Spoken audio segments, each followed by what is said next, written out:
So thank you all for being here. If you're listening from afar, this is our Microgrants FAQ session. And you have a couple of us from Seattle City of Literature in the room. So my name is Brady. I go by he, they. And I'm a board member for Seattle City of Literature. So this is my second year on the board. And I'll be helping out with this program, applications and submissions and all that good stuff. So I'm excited to be here talking to you all about this opportunity, which is really exciting for us because this year we doubled this program in budget size. So we're able to provide and award bigger individual grants and also additional grants to organizations. And we also have Stesha who's in the room. So Stesha, if you wouldn't mind giving an introduction of yourself too. Yeah. Hi, everybody. I'm Stesha Brandon, and I go by she, her pronouns. And I am the focal point and the program manager for Seattle City of Literature. So I'm the main point of contact with for UNESCO for Seattle, and we'll talk a little bit more about that. And if you hear the plaintive meows, that is my cat. So that's Leo. Amazing. Thank you, Stesha, and thank you, Leo. If Leo has any questions, please do let us know. Will do. Um, so just a couple key pieces of information that you will need and you just want to be aware of. So the first thing is that applications are due on November 7th. The second thing to know is that we are having what we call drop-in office hours on October 28th. And so that's an opportunity for you to join another one of these types of info sessions. But the October 28th one is designed for you to be able to join and ask any specific questions that you have about your submission or your application. So today we're going to be covering a little bit more in general about what this program is, how it fits into Seattle City of Literature as an organization. We'll also be talking about the application form as well. Um, but yeah, as you're putting together your application, we recommend that you try to put that together prior to October 28th. And then we encourage you, if you have any questions or just curiosity, to join that October 28th session, just because then you can ask any follow-up questions that you may have between today's info session and when you actually put your application form together. So October 28th, again, Stesha just dropped that link to register for that Zoom. It's a virtual drop-in session, and that will be led by another one of our board members, Ching Chen. So any questions about that type of stuff, let us know. Um, all right. So before we really dive into the microgrant program and what the program is about and how to submit an application, I thought we could start just by talking real quickly, big picture, about who Seattle City of Literature is and how that kind of fits into how this program fits into our organization. And luckily, we have Stesha here, who is the focal point for Seattle City of Literature and who has been a part of Seattle City of Literature pretty much since the beginning. Yeah. So Stesha, if I could hand it over to you just to give that high level overview of who we are and what we do. Thanks, Freddie. Yes, everybody, hi. I've been involved with the organization since January of 2016, and so it has been quite a long time. So our nonprofit exists. Originally, we started as a way to try and get the designation as a UNESCO City of Literature from UNESCO. We were successful in that, and so now our organization has been asked by the mayor's office to manage the designation on behalf of the city.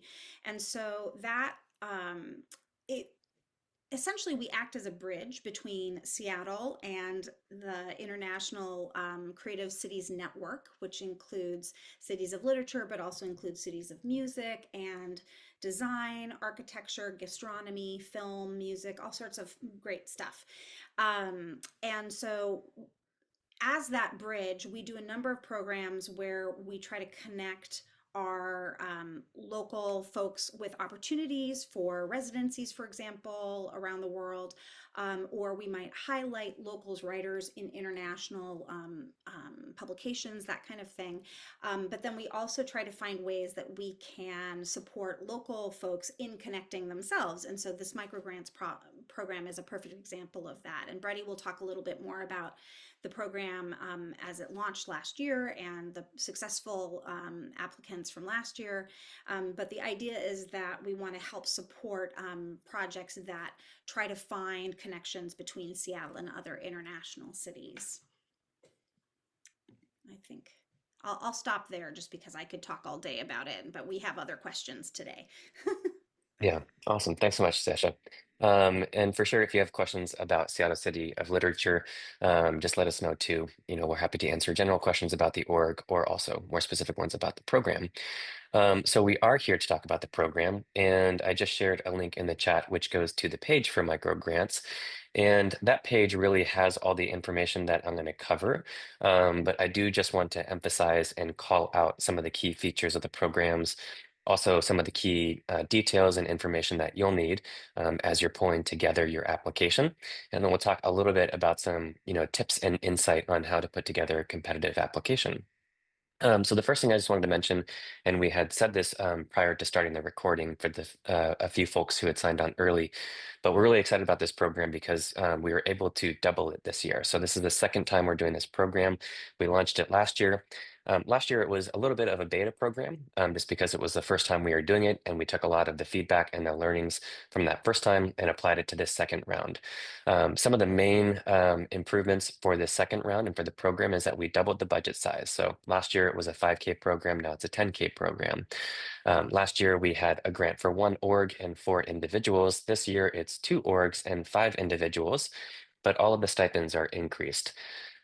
So what that means for you all is if you are applying for an individual, as an individual, we will be accepting five individuals, and each individual will be getting a $1,000 grant. And then for organizations, we're accepting two organizations this time, and those are $2,500 grants to the organizations.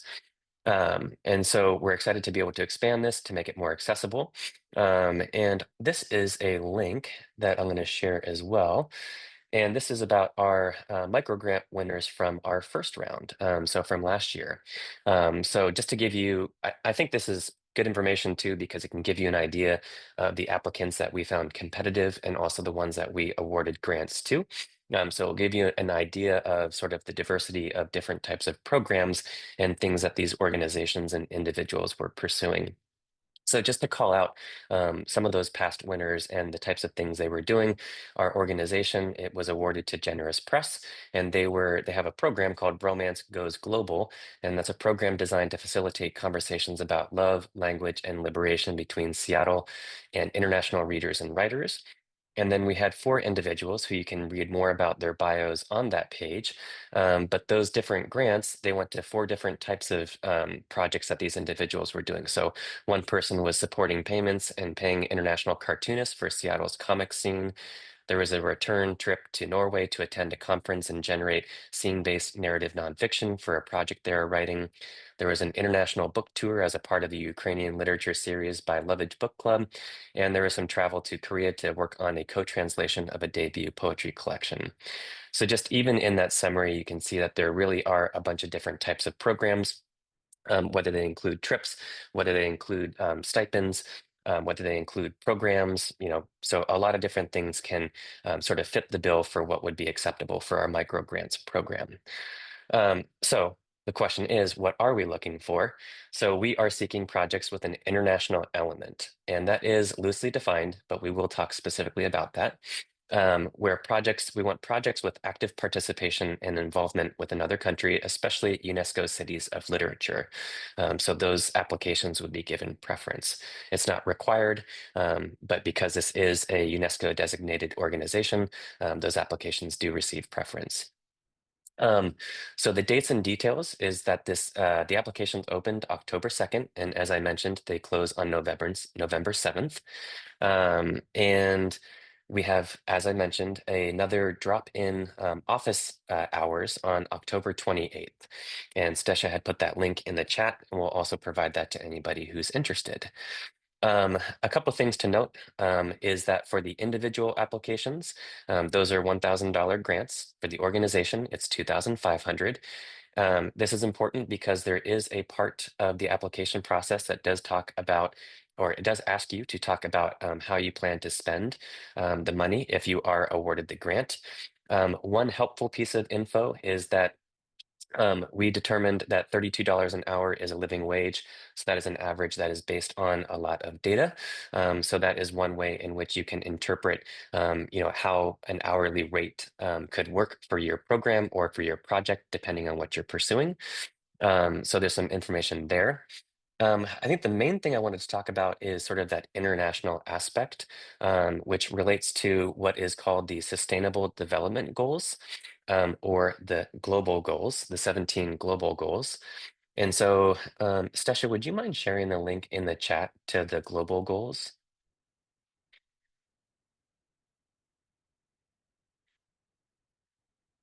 Awesome. Thank you so much. So I am also going to share my screen and open this up, just in case you're not able to in the moment. So you should be able to see here that this is the link that Stesha just shared. It's the 17 goals. These are the Global Sustainable Development Goals. And so one of the questions on the application form for both individuals and organizations is please describe 1 to 3 of the different goals that your project may relate to. And so that the best way to do this is to first of all, obviously you know what your project is about, and so to then come to this site and look through the 17 Sustainable Development Goals, these 17 global goals, and see which of these may speak most specifically to your project. So for instance, you can peruse all of these. If you click on the view goal, it will pop that open and show you what these goals are about. So it has some information about what these goals are for, what they are trying to do, what they are trying to work toward, things that they're trying to achieve with these different goals. And so basically what we're trying to get an understanding for is what your project is related to in terms of the UNESCO Sustainable Development Goals. Stesha, is there anything you want to add about the development goals and how the applicants should speak to 1 to 3 of these goals? Sure. I would say that when we look at these goals, they're really big, kind of intractable issues like poverty and hunger, access to clean water. And so one of the things that the Creative Cities Network is about trying to leverage or utilize creativity and the creative sector to address some of these issues. And so that's one way to just kind of think about the goals. But I think also it might seem a little overwhelming where you're like, oh my God, these are huge issues. How does my project fit into that? But I think you can look at things, and some of these are very broad, and so they will encompass a lot of the work. So, like when you look at things like reduced inequality, goal 10 is reduced inequality, something that helps prioritized, previously marginalized, or whitewashed voices might be something that would fit in reduced inequality. So, if the work that you're doing is highlighting marginalized voices or people whose stories haven't been told, that right there fits into reduced inequalities. If you're doing a project that has some relation to, for example, feminism or feminist writers or feminist publishing or anything like that, then you might be looking at gender equality. Or if you're highlighting, for example, trans voices, that would be another way that you could bring in goal 5. Basically, many of your projects will probably automatically have number 4, quality education, because if we're centering things around literature or the literary field, publishing, writing, editing, translating, that is sort of automatically going to encompass number 4, because we feel that the literature, being literate and reading and things related to literature all kind of help support quality education. So I think that kind of gives you a sense that they seem kind of scary, but they're actually pretty uh, encompassing and inclusive if you think broadly about what they mean. Awesome. Thanks so much, Desha. I'm going to stop sharing my screen now. So just give me 1 second while I reset some stuff. But yeah, so just a note on that, kind of summarizing what Stesh is saying there too, is that there is no necessarily right answer for this. This is just what is like, how would you describe what is your project seeking to do? What are the different categories and the different topics that your project addresses? And what's your, shared impact and hope for that project? Um, all right. So moving along, um, speaking briefly about our evaluation criteria. And this information is also going to be found on the application forms themselves. But there are four main things that we evaluate all of the submissions and applications on. The first one is alignment with UNESCO's 17 global goals. So that's what we just showed you. So that's going to be your opportunity to say, um, this is my project, and these are the one, two, or three sustainable development goals that my project is related to. So there is a specific question that will provide you with the opportunity to answer that question. So that is one of our key criteria and key evaluation items is alignment with these 17 goals. So one to three of them that relate to your project. Number two is the description of your project. So there's going to be an opportunity for you to talk about what is your idea? What is your timeline? What steps have you already taken? What other funding have you applied for or received, or perhaps planning to apply for? Um, and so that's your opportunity to really sort of tell us, where are you in the process of your project? You know that you're going to be applying for it. The deadline's November 7th, and then you'll be finding out or hearing back by December 15th. And so if you are awarded the grant, what does that next year look like for you and your project? So that's where you'll be able to answer those questions. So number one, alignment with UNESCO 17 global goals. Number two, there'll be a description of your project. Number three is the international impact. And this is where you'll be able to talk about, sort of with what international and local Seattle artists or organizations do you already have affiliation or working relationships with? Do you have past experience working with international communities or international impact from projects that you've done in the past? What role do you play in the Seattle literary community, and how involved are you in literary activities and programs? So that's kind of trying to look at you as a writer or an artist or a creator or a curator in this Seattle, international literary art space. And what is sort of your past work, and how do you embed in these communities, and how do you anticipate and expect to be able to support these communities that you have relationships with? So showcasing international impact, and that can be from both angles. So that's bringing international readers or audiences to Seattle, and vice versa. Number four is on mutual benefit. And so that's a little bit more specific to how does Seattle benefit the city, town, or country you're working with? And likewise, what does the international location bring to Seattle's literary community? So it's really, again, talking about that international bridge, that international connection, and that international exchange through your project. So those are our evaluation criteria. They're just four. They're pretty simple. They're pretty self-explanatory. Alignment with the 17 goals, description of your project, and so that gives us an idea of how you intend to achieve your project, the international impact of your project, and the mutual benefit. Um, those four evaluation criteria are on both of the application forms. And that's what I would like to do next real quickly is just share my screen and show you the application forms in case you have not had a chance to look at those, and just point out a few of these items where they are on the application form so you're familiar with it. And then after that, I believe I think we can end, and then we'll open it up for any questions that you may have about this process, about the program, or just about your application in general. So let me share my screen real quickly. And the first one that I'll look at here is going to be the individual application form. They're both pretty similar, but they just have different questions, of course, based on whether you are applying as an individual or an organization. So you'll see here this says individual, whereas our other one says organizations. So that'll tell you that you're at the right application form. So some of this information that we've shared early on in this info session is summarized here in terms of the program overview, in terms of the evaluation criteria. So we just mentioned those four items right here. Some of that information that we mentioned about the budget. So some of that information is already going to be repeated at the top. So as we go down to the application itself, you will have the opportunity to share a bio. These can be a third person bio. They can also be first person, whatever you have handy.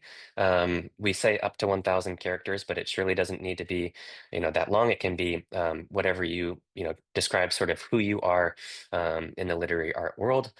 The second question here is what project will this grant support? So this is that one where you're able to really talk about the description of the project and what it is that you're seeking to get funding for. There will be a question here that talks about your past experiences and your past projects, which just gives you an opportunity to talk about how you have engaged with your local or international literary and art community, and or either ongoing or past projects that you've done that maybe speak to or relate to the project that you're embarking on here. Maybe the project that you're embarking on is, perhaps a second, an extension of a previous project. So point is, that's an opportunity to talk about what you have done in the past that relates to what you're seeking to do right now with this grant. Then you have a question that does talk about the budget. So as we said, if you're an individual, you'll be and you do get awarded the grant, it's 1,000 for organizations, 2,500.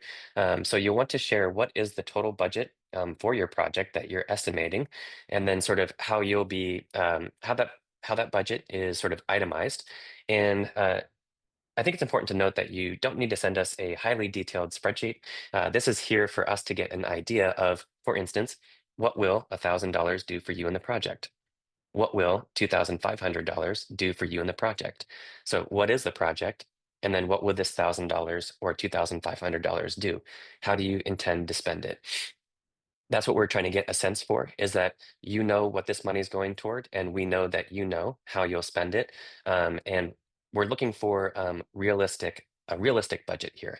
So we know that $1,000 may not cover all of the costs. We know that $2,500 may not cover all of the costs. But what will that go toward, and what will that enable and allow you to do that you otherwise wouldn't have been able to do? So you don't have to try to tell us that this project only costs $1,000. We just want to know, what will you spend that $1,000 on that will help you further this project in a way that you couldn't have otherwise done it. There'll be an opportunity for you to talk about your timeline for the project. And so that's what we have mentioned. If you were to receive this grant, what would you then do in the next year? What are any key dates? So for instance, if it involves international travel, do you have that planned out, or do you have that mapped out? If you are doing some kind of an event or something, when may that be? So this is obviously a project by project basis, but this is an opportunity to share what that timeline may look for you. And this gives us insight into how well prepared and how well planned the project is. Next, we have down here familiarizing yourself with those global goals, which we have talked about already. And this is your chance to tell us which of those goals, and we say 1 to 3 of them, that your project speaks to. So it may be 1, it could be 3, you may have more.